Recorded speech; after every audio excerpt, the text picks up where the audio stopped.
Surrender to Madness, a spell that increases your insanity gain by 150%, which is in my opinion the most well-designed and interesting DPS cooldown in the game to date. This ability, in my opinion, can definitely be called overpowered, however it is extremely important to understand how to make it overpowered by understanding the Shadowpriest mechanics. Now what makes this so interesting is that if you do not use this ability wisely, it will literally kill you. Horribly, even as the tooltip suggests. Alright, so let's quickly talk about Insanity, which is your new source as a Shadow Priest. Insanity goes up pretty much from any damage dealing ability, including Shadow Fiend, but if you want to know more about the exact rotation outside of Surrender to Madness, I'm sure there are a ton of useful guides out there. What I want to talk about in this video is when to use your Surrender to Madness, and how you should go about using your abilities while you're in the last void form of the fight, as leaving it will kill you. So when do we use this ability then? Well, the absolutely best scenario is to use the Surrender to Madness spell when you believe that the boss will die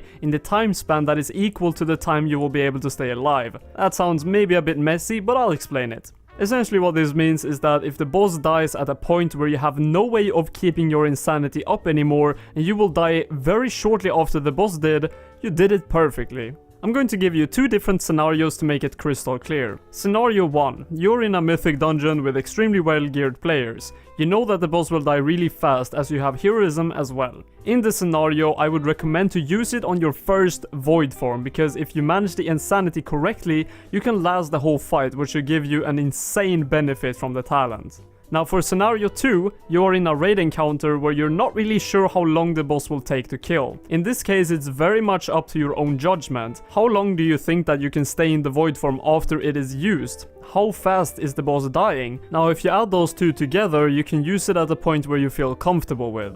So why do we want to use this talent, and why is it so good to stay in void form for a long time? Well, there are multiple reasons to why staying in void form for longer periods of time is a great thing. You get access to Void Bolt, which refreshes the duration of your dots as well as doing a bunch of damage. You get access to a buff that grows periodically, giving 1% haste per stack. That also stays with you for 1 minute after the form. You also get access to using your Void Torrent artifact ability. However, the thing that makes the Surrender to Madness spell so extremely strong, as it enables you to stay in void form for way longer than normal, is the artifact trait called Mass Hysteria, which for each second spent in void form increases the damage of your Shadow Word Pain and Vampiric Touch by 2%. Now if you don't actually think that sounds that impressive, then I'll tell you why it actually is. For each stack in void form you get 1% haste, for each second you will get 2% more dot damage. Stay in the void form for about 1 minute and 30 seconds, which is definitely possible with Surrender to Madness, and the dots will be ticking at an insane rate at this point due to all the haste you get. And their damage will be increased by, at this point, 180%. Yeah, that's pretty insane. Now that I have briefly explained why this cooldown is as amazing as it is, I want to get into how to make sure that you get the longest possible void form with it.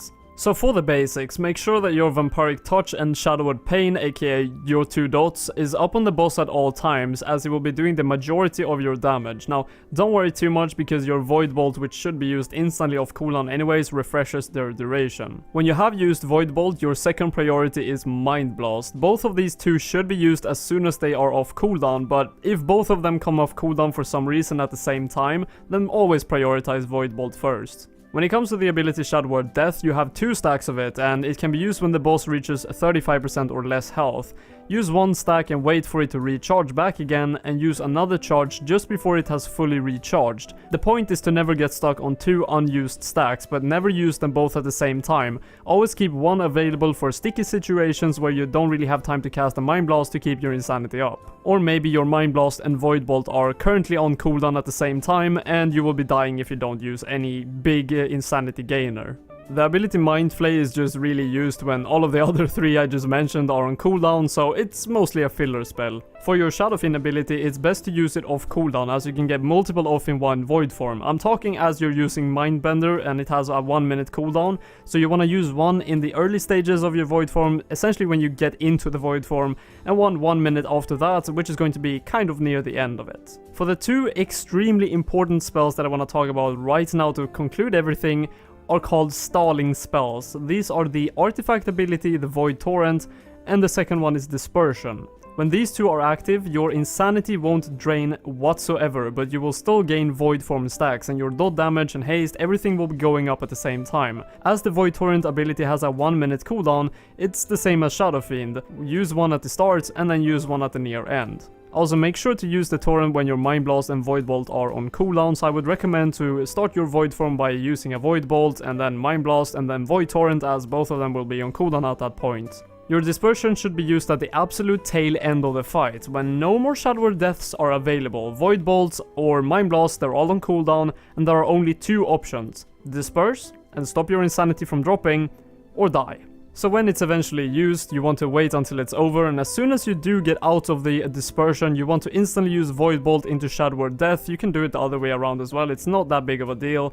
But it's mostly to just get your insanity up to a really high level, so you actually have at least a second or two to cast the Mind Blast so you don't instantly just die when you come out of it. And after that, just try to stay alive as long as you possibly can and make your last stand. As I mentioned in the start of the video, if the boss dies at the same time as you do shortly after that dispersion, you can absolutely pat yourself on the back. Just be careful with all those tentacles. Anyways, that is all I have for the Surrender to Madness ability. I thank you all for watching, and I'll see you guys in another video.